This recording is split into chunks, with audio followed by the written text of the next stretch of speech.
Capítulo 3. A família Alicante. Agenor era o responsável pelo processo de obsessão na casa dos Alicante, onde Marcos Augusto e Olavo iniciavam-se na técnica obsessiva. Na residência ricamente ornamentada, Judite Alicante seria a primeira vítima. Morava agora com um filho, o senhor Valério, sua esposa Catarina e o pequeno herdeiro Murilo. A família mantinha problemas de convivência. O filho não conseguia suportar os achaques contínuos da mãe e não compreendia o coração materno em sofrimento.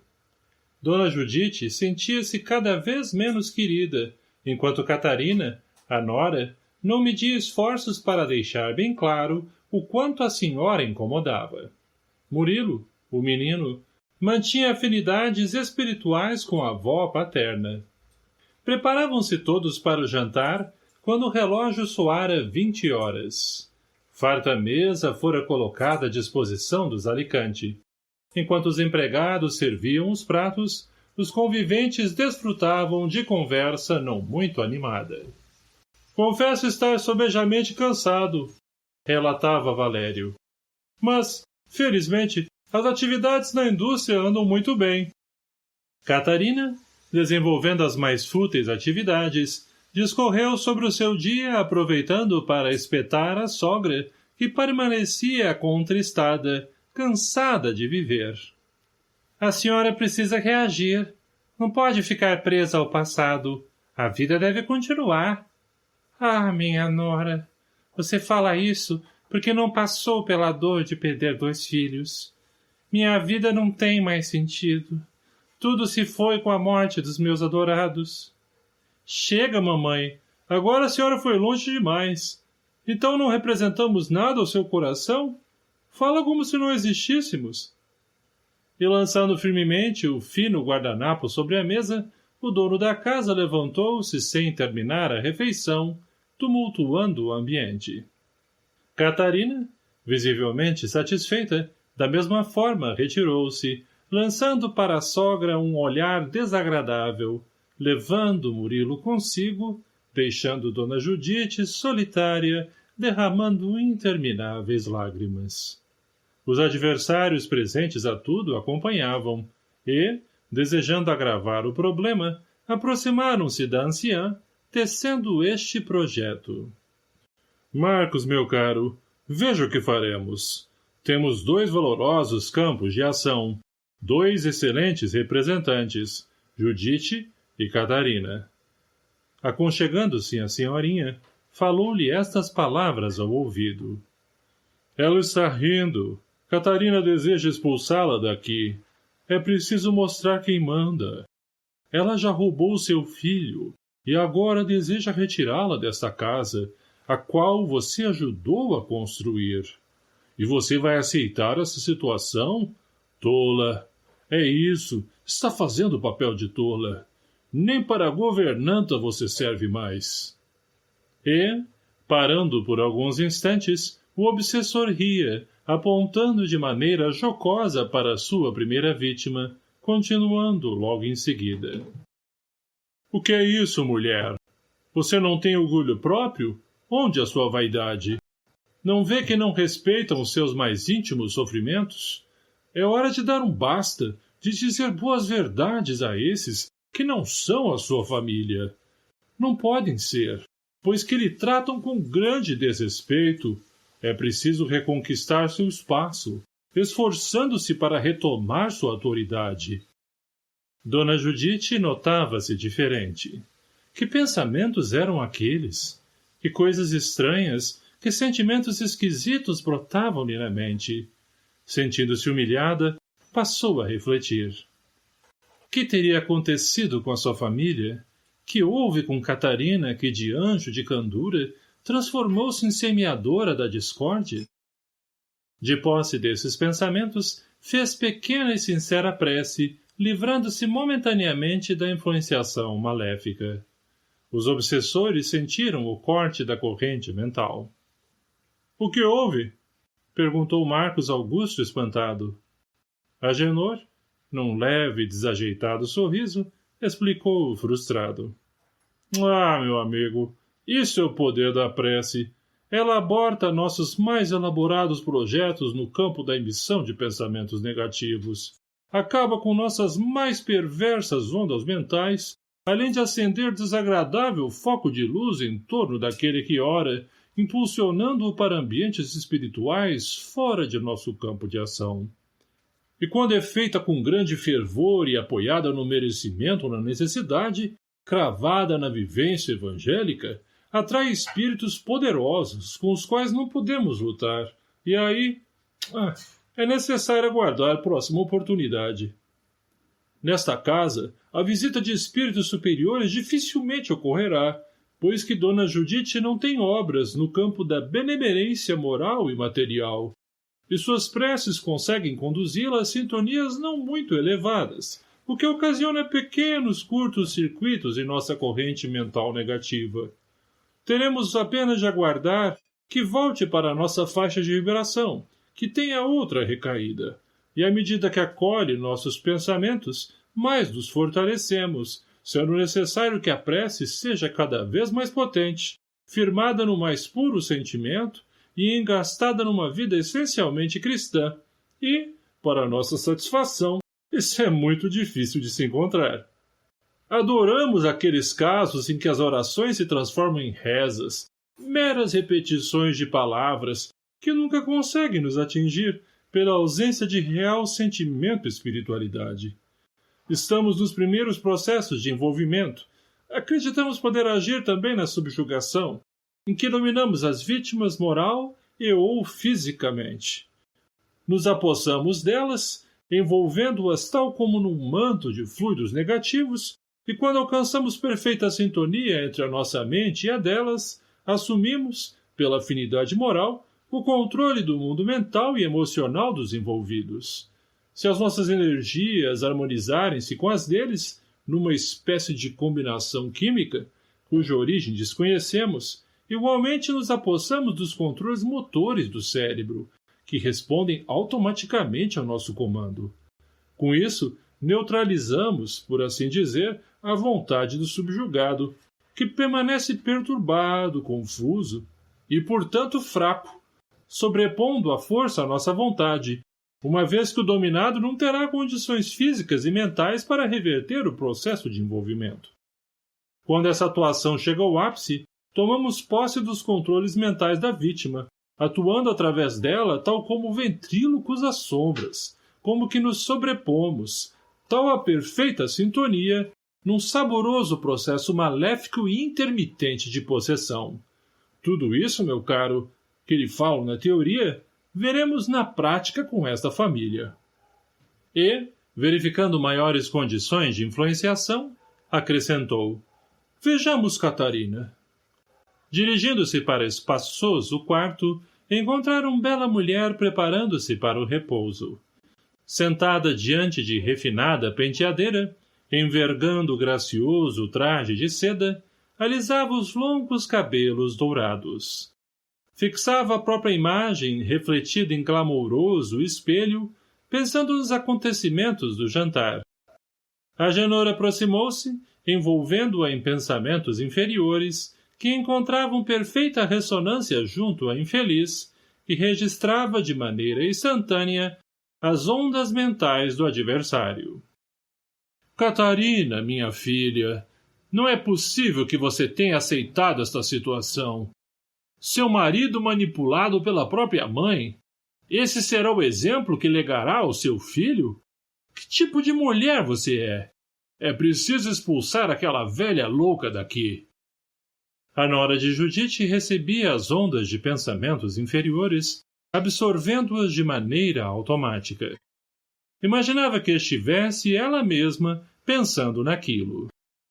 Sentia-se de fato incomodada com a sogra. Achava que o esposo não era mais o mesmo, que constantemente se mostrava irritado com os ataques de choro e os periódicos processos de depressão que acometiam a mãe dele. Recolhera-se aguardando o marido que, logo em seguida, mergulhara torpe no confortável colchão. Catarina olhou o esposo adormecido, pensou na própria vida e entregou-se a um sono agitado. Minutos depois, Marcos Augusto, inexperiente, aproximou-se de Agenor, perguntando admirado. — Estão dormindo. E agora? — Aguardaremos. — O quê? — Que eles venham para a nossa esfera de ação. — Como assim? — perguntou o novel obsessor. — Não sabe? Ora, tão simples. Aprendemos com a experiência que, no momento do sono, o espírito se afasta parcialmente do corpo, podendo ter vivências espirituais superiores ou inferiores, conforme for o seu mundo moral. E então, o que faremos? Estamos aguardando que o fenômeno siga o seu curso natural e gradual, a fim de recepcioná-los do lado de cá. Foi então que os dois, atônitos, observaram cena muito curiosa. Entidade discreta, serena e muito terna fez-se presente, irradiando doce luminosidade, impregnando o quarto de vibrações dulcificantes. O bom espírito aproximou-se de Valério, ajudando-o no desligamento parcial. Dessa maneira, pôde-se notar o fenômeno do desdobramento. Sobre o corpo denso, via-se surgir um outro vaporoso, idêntico ao primeiro, que lentamente se desprendia. Valério, ao identificar o amigo espiritual, sentiu-se confiante, retribuindo-lhe a destra, num respeitoso cumprimento. Tratava-se de seu espírito protetor, que lhe viera receber no limiar do mundo espiritual. Concomitantemente, notara-se a esposa Catarina igualmente se desdobrando. Todavia, estava envolvida em densos fluidos negativos e nenhuma entidade amiga dela se aproximara.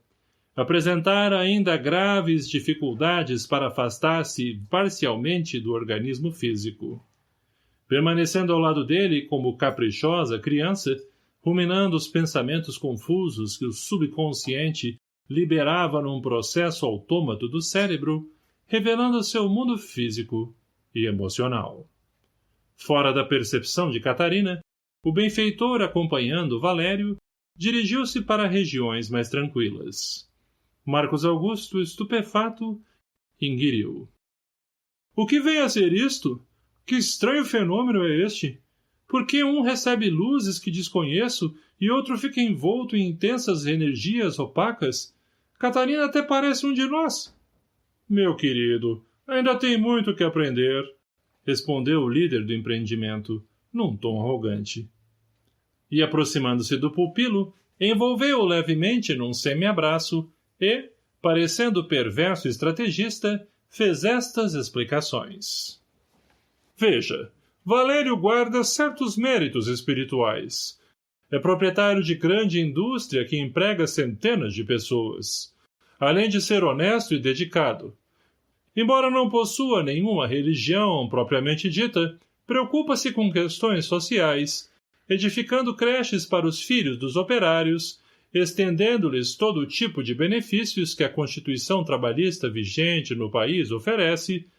Além disso, concede periodicamente parte de sua receita aos núcleos de benemerência. De comportamento explosivo, aparenta guardar no peito um coração todo, bobo e muito bondoso. Essas atitudes, enganando os emissários da luz, o impulsionam para planos maiores e atraem a atenção de espíritos superiores, que incentivam por toda parte a benemerência. Lourenço pouco tem conseguido no campo da influenciação com este homem. O que nos ajuda é que ele não se filiou a nenhum culto religioso, e mesmo assim ele poderá estragar nossos piores propósitos. Por isso, teremos de aproveitar as fraquezas morais de Catarina a fim de desequilibrá-lo e levá-los à perturbação. E, desenlaçando-se do camarada, tirou do bolso as anotações, continuando animado. Veja o plano. Catarina é muito fútil. Está ligada a este homem como tentativa de se equilibrar, valorizando o casamento como mecanismo de espiritualização. Bobagem.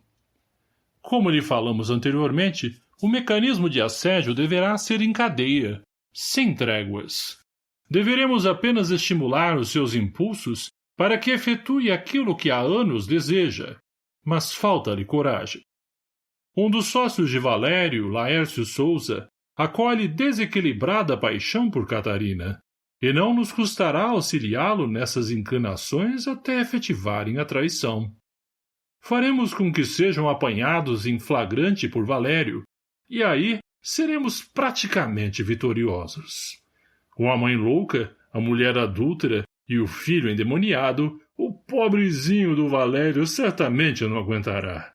E, porque lhe faltam quaisquer orientações religiosas, é provável que o tolo coração não suporte. Deixemos para depois a execução desses planos. Agora, nos compete trabalharmos com Dona Judite. Aproximemo-nos de Catarina. O experiente adversário colocou no rosto um falso sorriso, chamou-a pelo nome e disse-lhe: Minha filha, eis que somos os seus bons amigos. Trazemos orientações para confortar o seu coração.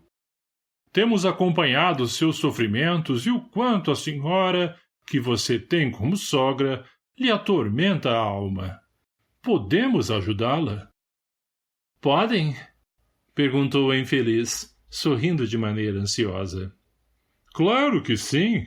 Você simplesmente terá que convencer o seu esposo de que ela precisa ir para uma clínica de repouso, especializada em doentes mentais. Não há mais espaço para ela aqui. Repare, Dona Judite roubou-lhe a liberdade, não tem arquitetado as ideias com a mesma lucidez de sempre. E, além do mais, os desequilíbrios dela acabarão por prejudicar sua vida conjugal. Que casamento consegue suportar a presença de uma sogra louca? Minha filha, você necessita lutar pelos seus direitos. Seremos os seus tutores. Terá em nós os amigos de que necessita, a fim de executar o plano que já arquitetou em sua mente. Porém, tenha cuidado. Seu marido, enganado por mentes menos preparadas, solicitará de sua parte paciência e dedicação. Lembre-se, você casou com ele, e não com ela. Sua residência não é um asilo, e você tem o direito de reaver a tranquilidade dos primeiros anos de casamento. Catarina, estimulada pelos adversários, concedeu-lhes longo abraço com palavras de gratidão, julgando fossem seus verdadeiros amigos, deixando-se envolver por eles, fazendo longa excursão por regiões de fácil convivência, onde o vício e a sensualidade dominavam. A esposa de Valério não oferecia campo mental para que seu espírito protetor dela se aproximasse, por mais que a entidade amiga, responsável por ela nessa encarnação, desejasse, ela a rechaçava com vibrações menos felizes, entregando-se à própria sorte. Assim, em esferas de paz, Valério recebia do protetor longas e prudentes orientações, prevenindo-o acerca dos acontecimentos futuros. Valério, filho querido, disse o protetor colocando nos lábios toda a ternura do coração. Não esqueceste de que, como qualquer pessoa, ocupas um lugar no mundo com objetivos bem definidos. Compreendes que a experiência da riqueza é uma das mais difíceis de se triunfar, uma vez que coloca o homem ao alcance de quase todas as realizações, a execução da maioria dos desejos, dos sonhos de consumo, da vida sensual. Por isso, nem sempre a criatura humana consegue vencer, complicando-se ainda mais junto à própria consciência. Verificamos que tens te dedicado à causa dos mais necessitados. É o teu coração bondoso, portanto, que nos permite esta ligação. Sabe que teus débitos no passado, para com a humanidade, são grandes. Tu te envolveste com a má política nos anos idos. Abusaste do poder, prejudicando inúmeras pessoas que agora deves recompor com teu trabalho expiatório e, ao mesmo tempo, reparador. Parte da tua expiação programada para esta experiência, de acordo com tuas reais condições para superá-la, constitui-se em suportar a hipocrisia da sociedade elitista, as críticas severas diante de teus empreendimentos sociais e a obrigação de desenvolver disciplina de trabalho.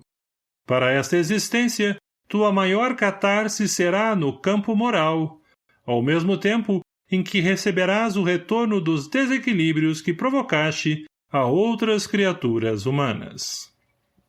Muitos na Terra desconhecem o quanto a mente portadora de vastos recursos financeiros costuma ser atormentada. Temos acompanhado tua jornada de quase 18 horas de trabalho na administração da indústria que Deus te permitiu gerir.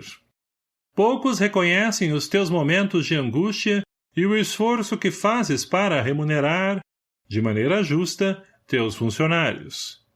Isso isoladamente não basta. Terás ainda outras reencarnações expiatórias e provativas, onde a pobreza conviverá contigo, a fim de que possas sentir as dificuldades que engendraste aos seres humanos com teu orgulho. Somos sabedores da tua disposição para recompor, e isso muito nos alegra e favorecerá o teu progresso, melhorando tua condição no porvir, livrando-te da miséria e permitindo-te vencer a pobreza por meio do trabalho honesto. Queremos dizer-te que dias muito difíceis te esperam. Na tua condição de espírito, desprendido parcialmente do corpo, podes recobrar certas capacidades espirituais, e uma delas é acessar a própria consciência, atentando para deveres assumidos, e tu sabes que Lourenço Ventura deseja perseguir toda a tua família, que Judite, provavelmente, pelo estado frágil em que se encontra, será a primeira, Catarina, a segunda, e em seguida, Murilo, com todas as dificuldades espirituais que o caracterizam. E tu deves compreender que terás de fazer um grande esforço para ajudar o teu menino e conduzir Catarina para o progresso, saldando teus débitos para com essas almas e libertando tua família. A vida é assim. A lei é imperiosa, ordenando a necessidade de ajudarmos-nos uns aos outros dentro de nossas possibilidades. Sabes que assumiste este compromisso, e esperamos que possas cumpri-lo. Meu filho, continuou a entidade eternamente, cuida de tua mãe, respeita o momento de dor em que ela se demora.